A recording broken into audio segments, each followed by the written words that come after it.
Hello learners, in this lecture we are going to deal about the basics of family creation. So before moving ahead in dealing with the family creation part, we need to understand the parameters that are used in Revit. So we have the data for the parameters. We have in number of total number of five parameters that are used in Revit. So first is the system parameter. Next we have a project parameter. Then we have a family parameter. Then a shared parameter and a global parameter. System parameter can be used for families as well as project files. Okay. Project parameters can be used for project. Family parameters can be used inside a family or various kinds of families. Okay. And next we have a shared parameter. Shared parameter can be used for families as well as project files. And lastly, we have global parameter that is only dealing with the project. So we have a project parameter here. So project parameter only deals with a single project and can't be used for multiple projects. Okay. So let's say I have two different Revit files, let's say file A and file B. If I have created a project parameter inside A, so that project parameter can't be used for any other file except for A. Okay, so if I need a project parameter of similar kind, I have to recreate it again inside project B. Okay, so project parameter is only restricted to a single file in which it's created. While if you go and check for the shared parameters once it's created can be used for n number of families and n number of project files. Okay, once created, unlike project parameters, it can be used for n number of families as well as n number of projects. So here we have the tagging as well as schedule data for the parameters as well. The system parameters can be tagged and can be scheduled. Project parameters can't be tagged, but those can be scheduled. Family parameters can't be tagged, can't be scheduled. Then we have shared parameters. Shared parameters are enabled for tagging as well as scheduling. And lastly, we have global parameters for which both tagging and scheduling is disabled. Okay, so this is a bit of information regarding the parameters and various types of parameters, their uses and their functionalities. Okay, so let's move ahead to the Revit again. So let's try to create a project parameter as well as a shared parameter. So we will find the parameters under the manage tab, and if you just go here and check, you will find the parameters here. Okay, we have project parameters, we have shared parameters as well as global parameters. So let's try to create a project parameter inside Revit. So you need to open a Revit project file. Let's say I have used a project one. So let's click on the project parameter here. And as you can see, there is no project parameters currently present inside my current project file, that is project one. So in order to create a new one, just click on add.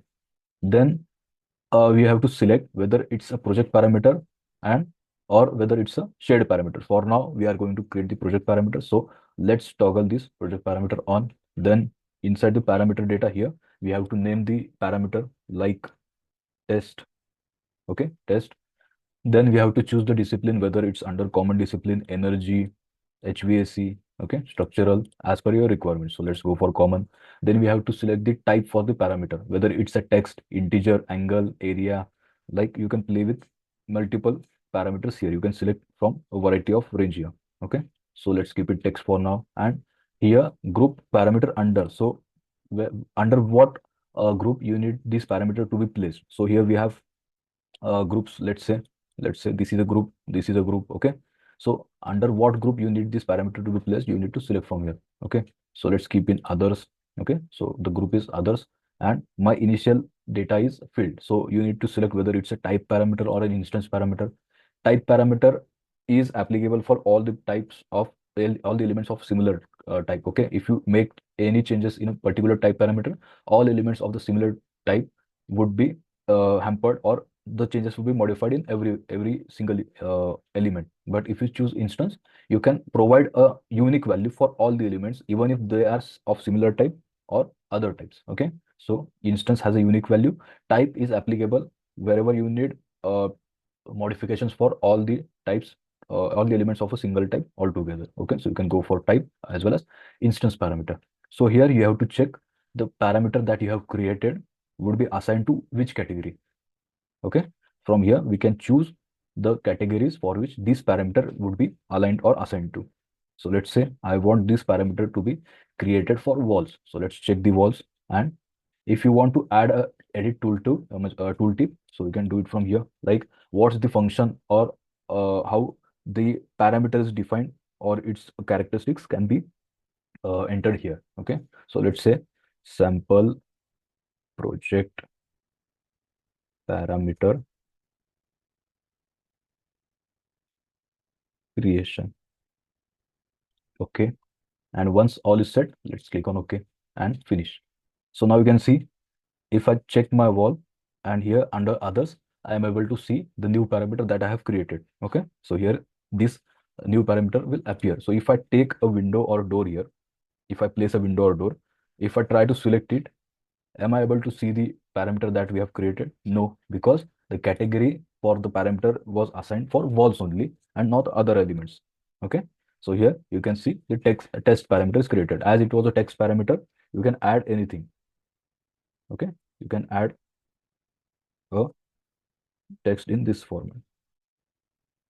Okay, so it will contain the text. So similarly, if you want the parameter to be assigned for wall as well as door, what you will do? Simply go to the project parameter again. From here, as you can see, now we have a parameter that is test created previously. So click on modify, and under the categories along with the walls, check for doors as well. So here if I go and check the doors, okay, okay. So previously the test parameter was only assigned for walls. Now you can see the same for doors as well. Okay, so here we can have a test parameter. As it is an instance parameter, it would be present outside, and if it would have been an type parameter, so it would have been present somewhere here. Okay, so let's take an example of edit type as well. So here you can add any value. Okay, door parameter, let's say. So it can uh, it can hold the text data here. Okay, so now let's check for the edit type. So let's have couple of walls here. I have two different walls. Okay, so here if I add a text, like this wall also has a text parameter, this wall also has a text parameter, but if I change the data here, like sample 2, so you can see we have a different value here and a different value here. So this is the effect of instance parameter. So instance parameter can hold a unique value even though the elements are same. Okay, you can assign any value to the individual elements. Okay, so there would be an unique value assigned. So now if you check for the type parameter instead, let's go and create the type parameter, add, and let's say test2, and instead of instance, let's keep it type. So I want text here as well under common. So grouping should be, you can select from a range of like a range of groups here. So let's keep it others or text for now. Now let's check the walls here. Okay, so we have created test2 as a parameter, and for it we have considered it to be as a type parameter, and the categories we have selected is walls. Okay, now let's click OK and finish. So now you can see test2 parameter would be seen under the edit type. Okay, instance parameter would be seen outside here, and all the edit types, edit parameters would be seen under the edit type. Okay, so here under the text we have text2. Okay, under the text we have test2. So here also for this one you can see, if I go to the edit type, here you can see test2. So if I add a value here, let's say Revit. Okay, as it is a text parameter, we can add a text here. So if I add Revit and hit apply, okay. Now if I go to the second wall here, that is the wall below, then click on edit type, I am able to see test2 contains Revit, value as Revit, because we have assigned it previously.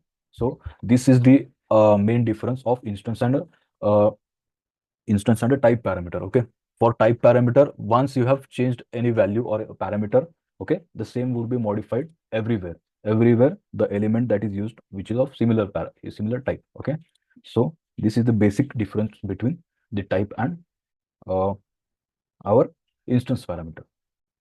Now let's move ahead and try to create a basic stuff of family. So in order to create a family, all you just need to select the file here, go to file, new. From new, you just need to select the family. So here we have multiple templates to go with. Like if you are dealing with the balusters for columns, casework, doors, windows, if you are dealing with any electrical equipments, lighting, mechanical equipments, okay. So we have a lot of templates to play with. So the main simple version is the generic model. Okay, generic model. So let's click on the generic model, and you can see Revit family template is .rft and Revit project template file is .rte. Okay, so please check the extension as well here. So family template would be .rft, and the project template file would be .rt. So here we are choosing the family template. So let's begin with metric generic. Okay, so let's open. Now you can see we are into a different interface, or you can say a different tab, and you can see the name above here is family one. Okay, we have started a new family. If you want to go back and toggle the project, you can go back and toggle the project as well. And if you want to go for family creation or family editing, you can check the views that are related with the family. So let's close all these things. So we have reference plane or a reference level here rather, and we have a 3D view, and we have all four elevations. So this may differ depending on the element that you are going to create. So, and the most for like foremost thing before you try to create a family is the understanding of model in place elements. Okay, so you need to have a good understanding of all the forms, that is solid as well as the void forms. Okay, so let's move ahead and try to create just a basic block. So first here we will understand the difference between parametric family as well as a non-parametric family. So there are two different stuff, that is parametric as well as non-parametric family. So first we'll have an example of non-parametric family, then we will go and check for the parametric version. So let's create a simple extrusion. So I won't be doing anything and just placing a simple extrusion. So the size of this extrusion would be like 500 by 400 mm. Okay, simple extrusion, and its height would be, let's say, 500 mm to go with, and I will just finish it. Okay, and let's save as family. Let's save it as non-parametric and save. So this is now you can check the name here as well. So as we have saved it as non-parametric, we will have the non-parametric name highlighted or mentioned over the uh, Revit tabs. Okay, here. So here we have created a simple extrusion under the family template. So let's load into project. Let's load this family into project. So I'm able to place the family now. As we have seen while placing the furniture and other stuff, now we are able to actually place the non-parametric family that we have created. So here we can place n number of times. Okay, so let's place it 3 times here. So you can see my non-parametric family is now placed here. Let's go to the 3D view and check how does it looks. Okay, so you can see it's just an extrusion. Okay, as we have seen, the height is 500 mm and the block that we have created is 400 by 500 mm. So let's go to level 0 floor plan and check the dimensions.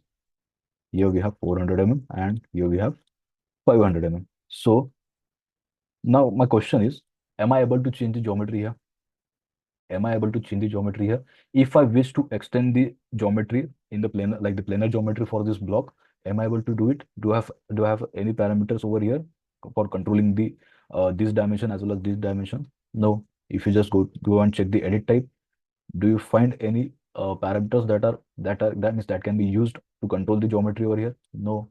That means we are unable to change the uh, geometry or any other stuff for this family using the parameters. So as you can see, there are no geometry controlling parameters currently assigned for this file. Okay, so if you want to change the size, all you need to just go to edit family again, and from here you need to edit the boundaries. So if I edit the boundary here, let's make it 1000 by 500, and let's load into project again and override. Now you can see my family is now changed to 1000 by 500 mm in the planar view. Okay, so this is the non-parametric type. Okay, so in order to change the geometry, we don't have any parameters, just the samples, like just a simple solid object is placed. Okay, we don't have any parameters to control the geometry here. So this is the case of non-parametric family. Okay, this is the case of non-parametric family. Now let's create a parametric family. So let's go to the reference line, reference level again, and here let's save is at like save as a parametric one. Parametric. Okay, let's rename it as parametric and save. Now we are into the parametric family type. I have just renamed it. Okay, so now let's add few reference plane here. I will add a reference plane here. Let's lock it. Okay, let's lock our extents. Okay, so you can see whenever I move my reference plane, the geometry will also be moving with the reference plane. Okay, you have to make sure it's locking. If I unlock this, my reference plane would move, but the geometry won't be moving along with the reference plane. So in order to make the geometry move, you need to lock it with the reference planes. Okay, so here I have locked this part of geometry. Now I have to control this side. So okay, let's take a reference plane here. Let's align this reference plane with respect to this face and lock it. So if I try to move the reference plane, this length of the block or my geometry would change. Same for this as well. Okay. So here we have created the reference plane and we have locked the planar geometry. Now it's time for uh, creating the parameters. So in order to create the parameters, you have family types here. So you can go here, and from here you can add new parameter. If you want to edit, you can go for editing the parameter using this tool, or you can create new parameter here. So let's create a new parameter. Let it be a family parameter. Okay. Let's name it uh, length. Okay. Let's name it length and keep it instance. Okay. Keep it instance. So let the discipline be common. Type of parameter should be length. Okay. As we are going to deal with length, the type of parameter should be length, and it's grouped under the dimensions group. Okay. So here we have created a simple parameter called as length. Similarly, let's create another parameter called as width. Okay. Let it be of the same discipline. Type of parameter is length, and under the dimensions, let it be an instance parameter and hit OK. Whenever the parameter is instance, you can find a parenthesis here with default data added here. Okay. So you can add any value let to begin with, let's say 500 by 500. So if you want to add a formula here, you can add it. If you want to give a particular value to begin, you can place it here. Okay. Let's keep it 500 by 500, and let's create another parameter naming height. Height, let it be instance. Let all the values be default. Click on OK. Okay. So now we have created the parameters. Let's assign them. To assign the parameters, use the dimensions. So this would be one dimension. This would be another dimension. Okay. Let's log this as well. So whenever you select the dimensions here under the label, you are able to now select the parameters that we have created. So this would be, let's say, width, and this would be length. Now you can see there is change here. Previously, only the value was visible. Okay, this is the plane dimension, and this is the dimension wherein we have assigned the label with the parameter that we have created. Okay, so here you can see name of the parameter and its value, name of the parameter and its value. Okay, so we have set the length as well as the width for this particular block. Now let's check the height. In order to check the height, go to any elevation, or you can check take the section as well. So let's create a reference plane here. Let's create a reference plane, align it with the face here, lock it, and assign the parameter here. So I have put the dimension here. Now we need to assign the label. So this would be height. Okay. This is the height parameter. Now all my three parameters are assigned. All my three parameters are assigned. Let's load into project. Let's load into project and let's place it somewhere over here. So we have non-parametric families as well as parametric families. Now let's check. Let's add dimensions here. It's 500 and 500 planar. So if I check, if I click on the parametric family and change the values here, let's say it's a 1000 by 800 block, you can see the geometry has now itself changed based on the parameters. Okay. As we have created the instance parameter, all three blocks can be assigned different values. Let's say uh, 250 by 750. Now check the dimensions. Okay. So we are 250 or 750. Sorry, here we have changed the height instead of length. So instead of width. Okay. So let's keep it 250 and let's change it here 250. Okay. Now you can see there is change in my geometry. For this also, if you want to give a different value, let's change the length and width. Let's keep it 1000 by 1000. Check the dimensions. Now you can see it's a block of 1000 by 1000. But here, is it possible to change the geometry? No, because there are no parameters controlling the geometry. So this is the non-parametric family, and this is the example of parametric family. Now, if you want to check the height, let's take a section here. Go to view. Here we can see the height as well. So by default, it's 500, 500 here, and it's 250 here because we have changed it previously. Let's keep it somewhere between 800. So my height is changed. As their instance parameter, it can hold a unique value. So let's keep it 200, and let's keep it, let's say, 800. Okay. So you can assign the values here uniquely because they are not the type parameters. Okay. If you want the type parameters to be added, let's edit them. So here, edit family. Okay. So instead of being a let's say these are instance, right? These are instance parameter. Let's edit them. So instead of instance, let's keep it type. Okay. Instead of instance, let's keep it type. Notice if like previously there was default like default written here or the text as default here. As you can see, whenever we change it to type parameters, there won't be any parenthesis and default value here. Okay, this is the change or the hint wherein you can identify whether the parameter is a type parameter or an instance parameter. Let's keep it type. Okay. So now we have kept the height, length, and width parameters as an type parameter. And for let's to begin with, the values are 500, 500, 500. Okay. Let's go. Okay. And load into project. Override. Now you can see all the blocks are now of equal sizes. Okay. All the blocks are now of equal sizes. If I want to change the geometry, I need to go to the edit type now. And from here, I need to play with the edit, like the type parameters. Let's say I want a block of 1000 by 1000 by 1000. I have changed the values or the type parameters for a single entity, but the elements, all the elements of this particular type, the changes would be reflected in all those elements. Okay, now you can see I have changed for this, but the same changes are reflected for this, and even the sections as well, because we have changed the type parameters. So you can decide whether to go for the type parameters or instance parameter, depend on the family requirements. Okay, so this was all about the parametric and non-parametric families. Hope you enjoyed learning.